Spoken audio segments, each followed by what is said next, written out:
안녕하세요. 무능력한 남편과 이혼한 30대 여성입니다. 남편과 저는 모임에서 만났습니다. 30대 솔로들끼리 모여서 취미 생활을 같이 하는 모임이었어요. 당시 저는 학원과 과외로 학생들을 가르치는 수학 선생님이었는데, 그렇다 보니 정작 또래들과 어울릴 기회가 많이 없었지요. 그래서 모임에 나가기 시작했어요. 남편의 경우, 남편은 원래 직장을 다니는 평범한 회사원이었는데 업무로 인해 스트레스를 많이 받았다고 하더라고요. 주말에라도 그런 스트레스를 날려보고자 모임에 합류했답니다. 저희는 모임 내에서 친분을 쌓아가다가 남편의 데이트 신청으로 밖에서 만나기 시작했어요. 결혼을 결심하기까지 1년 반이 채 걸리지 않았네요. 양가 어른들의 축하를 받으며 저희는 부부의 연을 맺었습니다. 결혼 준비 과정에서 약간의 잡음이 있기도 했지만 그건 저희가 이혼하게 된 결정적 이유는 아니니 이야기하지 않겠습니다. 저희가 이혼을 하게 된 시작점은 남편이 회사를 관두면서입니다. 남편은 원래 제법 규모가 있는 중소기업에 다니고 있었어요. 하지만 불경기가 시작되면서 남편의 회사에도 문제가 생겼던 모양이에요.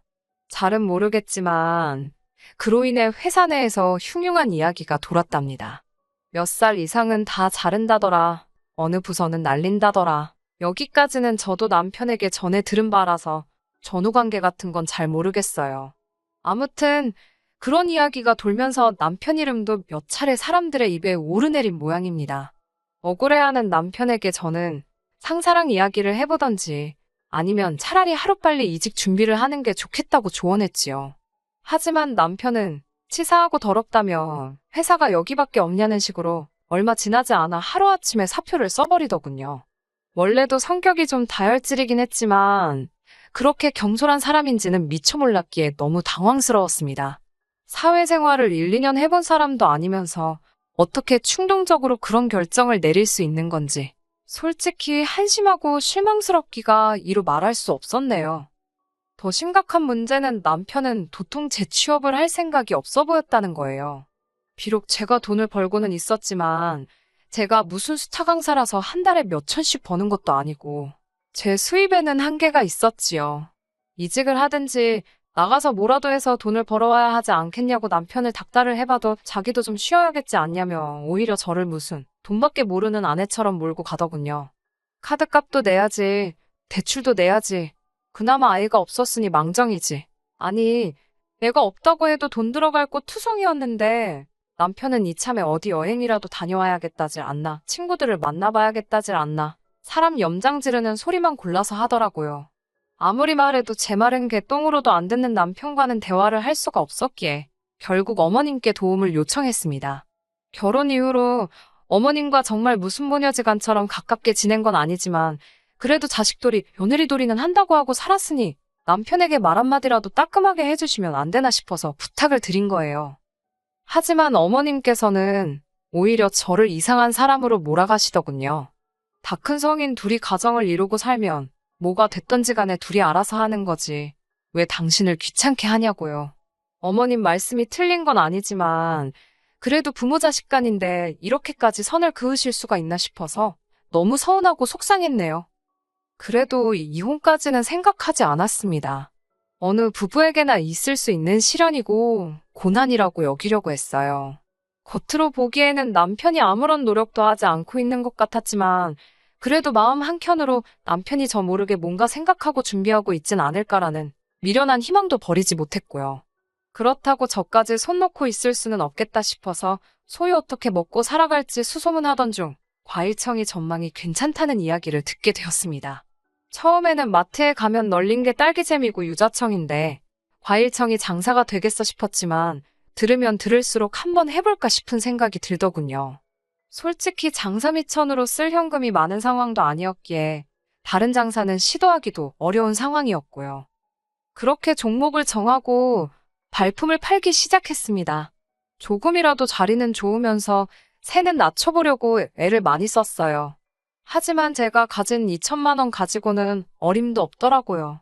돈 이야기가 나와서 말인데 저희는 신혼 때부터 반반 생활비를 내고 있었고 나머지 벌이에 대해서는 서로 간섭하지 않고 있었습니다.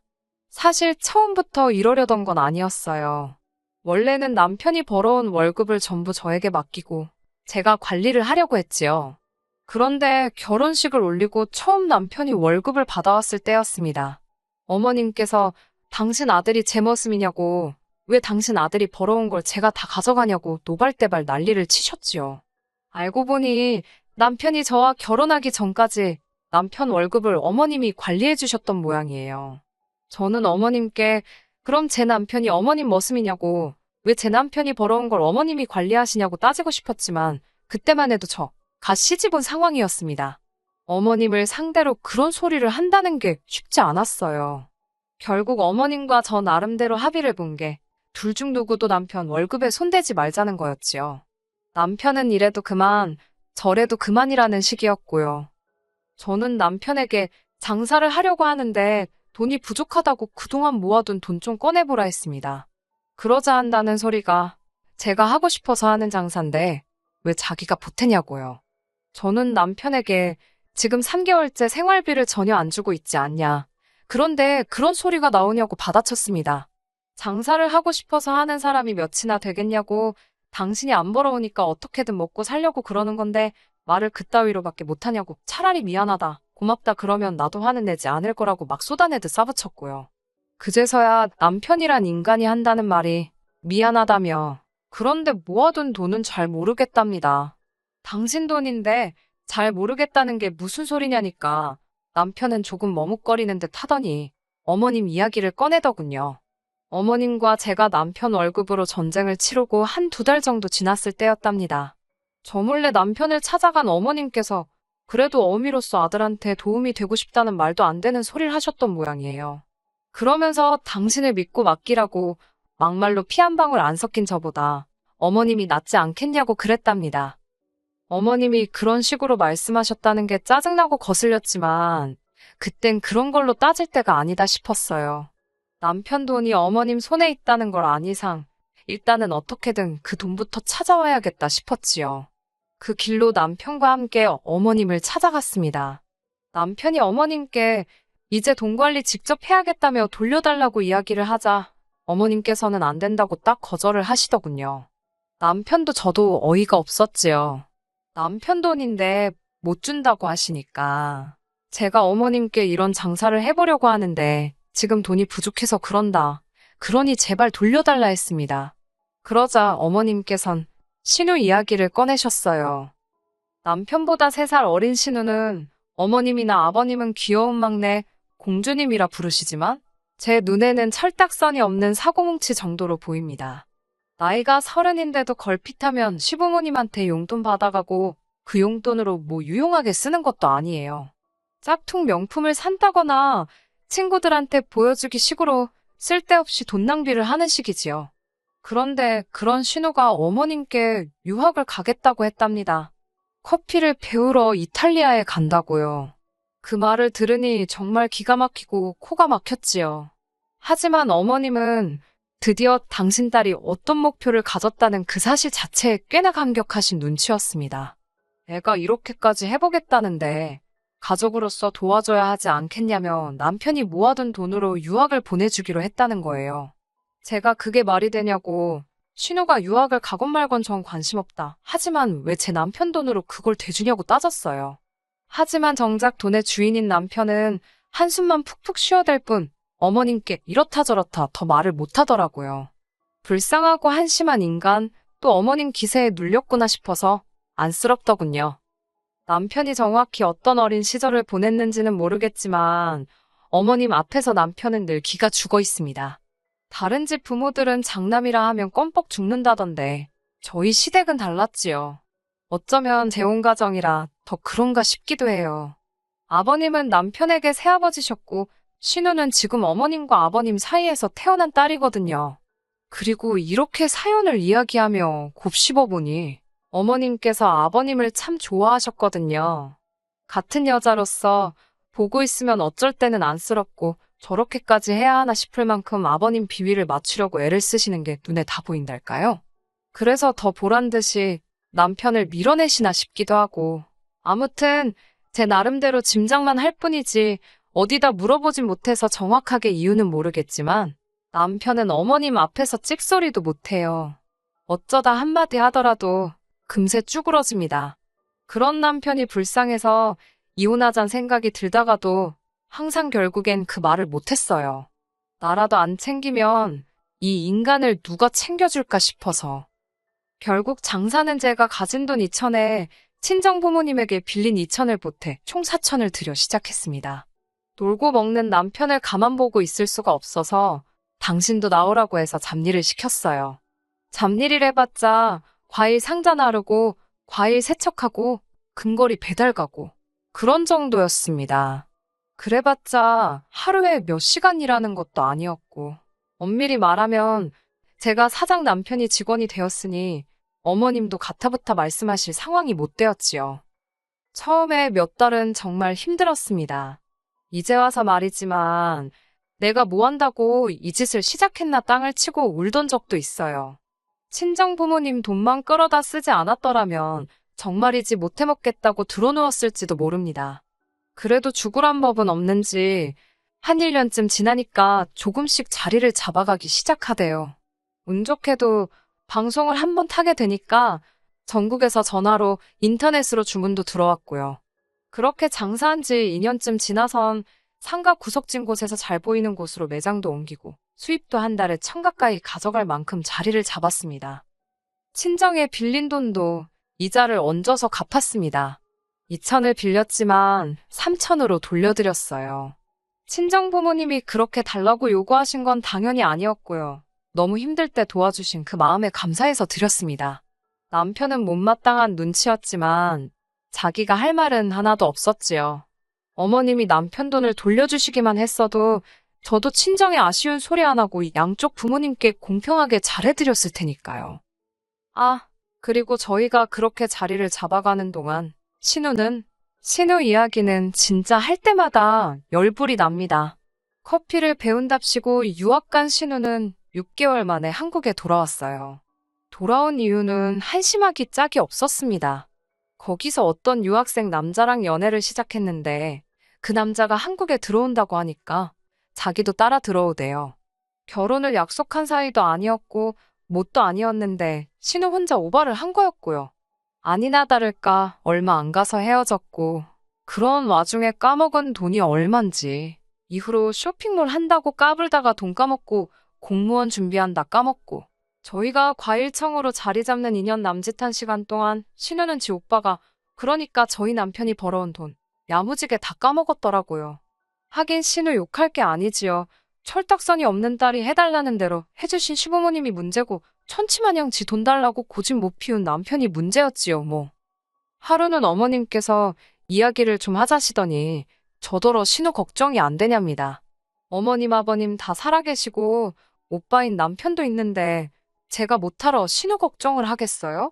하지만 차마 그렇게 대꾸할 수는 없으니 무슨 일 있냐고 여쭈어 봤습니다. 그러자 어머님께선 네 신우도 시집가고 하려면 뭐 돈이라도 얼마 있어야 하지 않겠냐고 그러시더군요.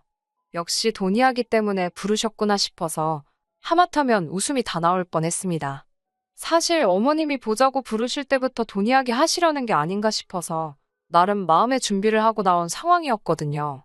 저는 준비한 대로 저희도 돈 없다는 거 아시지 않냐고 딱 잡아댔습니다.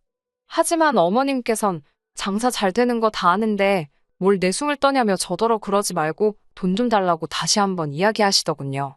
강압적인 어머님의 태도에 저라고 긴장을 안 한 건 아니지만 휘둘리지 말아야겠다고 단단히 마음을 먹고 말씀드렸어요. 저희가 처음 장사하려고 할 때 생돈을 달라 한 것도 아니고 남편이 벌어온 돈만 돌려달라고 했는데도 안 주시지 않았냐. 그리고 그 돈으로 신우 뒷바라지 하셨지 않냐. 그래놓고 또 우리한테 신우 뒷바라지를 부탁하시는 거냐고 정말 너무하신다고요. 신우 뒷바라지건 어머님 아버님 생활비건 저희는 당장 도와드릴 능력도 안 되고 돈도 없다고. 그러니 저희한테 이런 걸로 부담 주지 마시라 했습니다. 제 강경한 반응에 도저히 안 되겠다 싶으셨는지 어머님께선 그럼 신우를 데려다 일을 시키라셨습니다.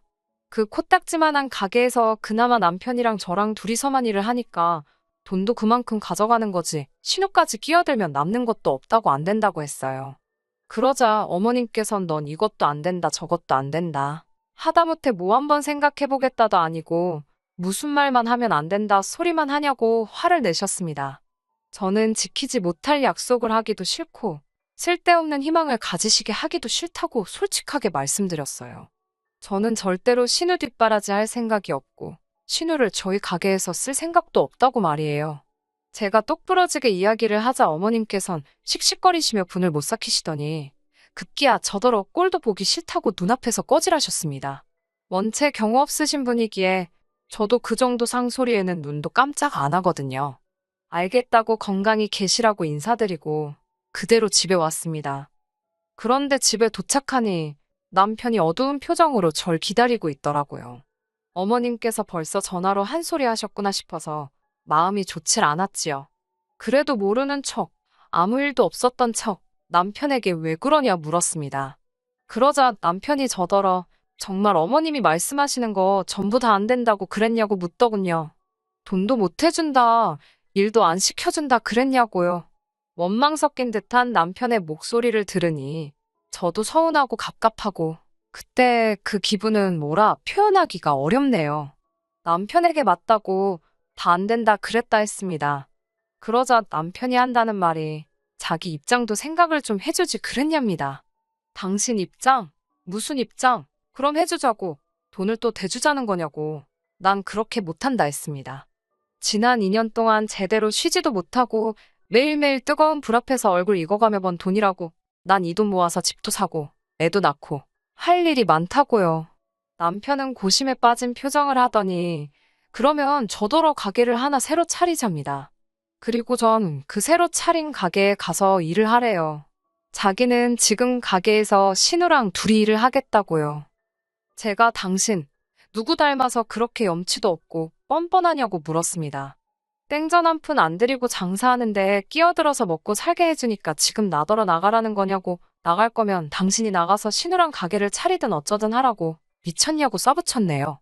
이제 보니 어머님부터 다들 머리는 폼으로 달고 있냐.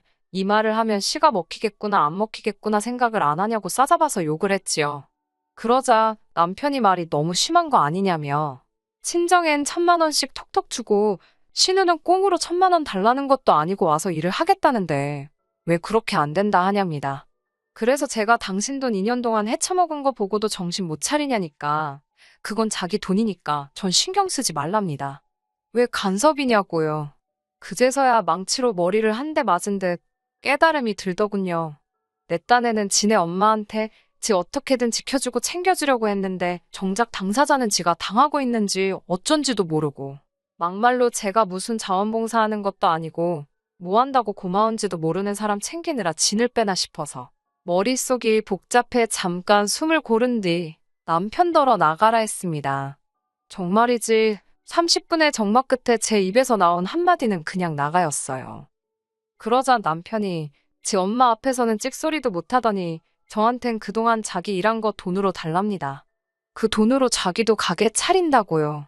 신이 도왔다고 표현해야 할지 정말 다행히도 저는 남편이 매일 몇 시에 나와 무슨 일을 하고 몇 시에 집에 들어갔는지를 매일같이 기록해두고 있었거든요. 그거에 근거해서 시급 계산해서 보내준다 했습니다. 하루에 서너 시간 꼴랑 일해놓고 자기가 무슨 얼마나 큰 기여라도 한 것 마냥 으스대는 꼴이라니. 결국 남편과 저는 이혼했습니다. 2년간 남편이 일한 거에서 공동생활비를 비롯해 제외할 건 제외하고 나니 1,000만 원 좀 넘더라고요. 먹고 떨어지란 심정으로 그 돈 주고 협의 이혼했습니다. 남편이 저더러 후회하지 말랍니다. 저도 했는데 자기라고 못하겠냐고요. 실컷 얼마든지 잘해보라고 했네요. 그리고 이 사연을 쓰게 된 결정적인 이유이기도 한데 엊그제 지인을 통해 남편 소식을 듣게 되었습니다. 신우가 제빵기술 배워서 카페 차린다고 프랑스 간다고 해서 저한테 가져간 돈 또 죄다 털린 모양이더라고요. 어쩐지 그래서 엊그제 남편한테 전화가 왔었구나 싶더군요. 아들 돈 홀랑 털어먹고 가족이라는 이름 아래 며느리 돈까지 홀랑 털어먹으려던 시가족 거지근성도 문제지만 해달라는 대로 다 해주려는 남편 호구근성이 더 문제예요. 연락 받아봤자 잘못했다고 빌거나 어디 돈 더 받아낼 거 있는지 구걸하려고 건 전화일기 안 봐도 뻔하지요. 이제 와서 생각 고쳐먹고 후회한다고 한들 제가 마음이 떠났는데 다시 받아주겠어요? 전화는 가볍게 무시하고 더 마주칠 일도 없게 전화번호도 차단해버렸습니다. 그렇게 살고 싶다는데 그렇게 살게 내버려둬야지요. 끝까지 들어주셔서 감사합니다. 오늘의 사연은 여기까지입니다. 구독과 좋아요, 알람 설정 부탁드리고 더 좋은 사연으로 다시 찾아뵙겠습니다. 감사합니다.